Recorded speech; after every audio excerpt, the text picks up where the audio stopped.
Ang goods pa naman yung susyan nito kakadwa. Lalangisan lang natin yan. Ayan, so gumana pa. At tanggalin na natin ito. Hilahin lang natin ito kakadwa. Tapos ganyan lang. Ayan, so tanggal na natin ito.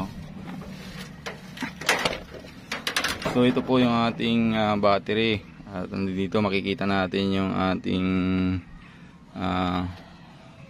relay starter. Ayan, so para matanggal itong upuan niya kakadwa, hilahin lang natin ito. Sana gumana pa. Mukhang hindi na yata gumagana. So tanggalin lang natin kakadwa, pati yung isa.